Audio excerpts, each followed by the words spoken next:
Hi, Mrs. Smith. My name's Chelsea. I'm the palliative PA. Do you mind if I just go through a few things in more detail about your health care? Yeah, of course, no problem. So in particular, I really wanted to talk about your code status. Now, this is something that you have been asked many times in the past, every time you're admitted to the hospital and anytime you come to the emergency room.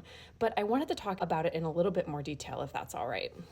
Okay, sure. So I typically find that this is asked almost as just a simple yes or no question, and it's not that simple. So let's talk about it in a little bit more detail. So code status in particular is something that we use if your heart stops, meaning if your heart actually stops and you pass away, what do we do? Do we try to do measures like CPR to bring you back? Or do we let you pass naturally and peacefully? Oh my, that seems like a hard question. I like to talk about those measures in a little bit more detail so you actually know what they entail. When the heart stops, the blood is not pumping, and therefore we are going to attempt to try to get that blood pumping again and get the heart beating again. So how do we do that? We do that with what's called CPR. So CPR is where we pound on the chest, trying to get the blood pumping again and trying to get the heart to respond.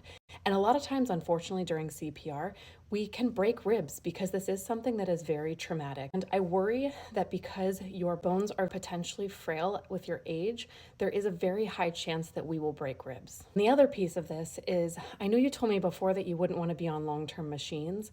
If you receive CPR in the hospital, part of the ACLS algorithm, which is the Advanced Cardiovascular Life Support algorithm that we use to try to bring you back, we do have to put in an airway. So that means putting a tube down your throat and typically putting you on like a bag mask until we can get you somewhere to put you on a ventilator. And to be on a ventilator, we do usually have to sedate you because otherwise you're going to try to pull that tube out. One of my other concerns is that because your lungs are very weak, is that if we put you on a ventilator, seemingly short term, sometimes this can unfortunately become a long-term situation. And not to mention that CPR is not anything like it is in the movies.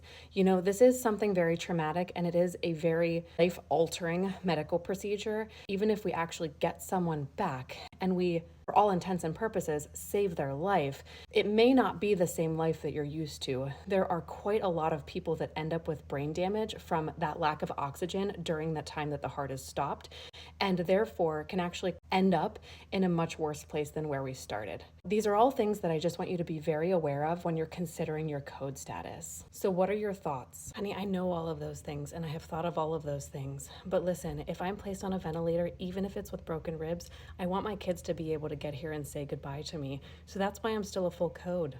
My wishes are, however, written down that I don't want those things long term. So if there's no hope, just let me go.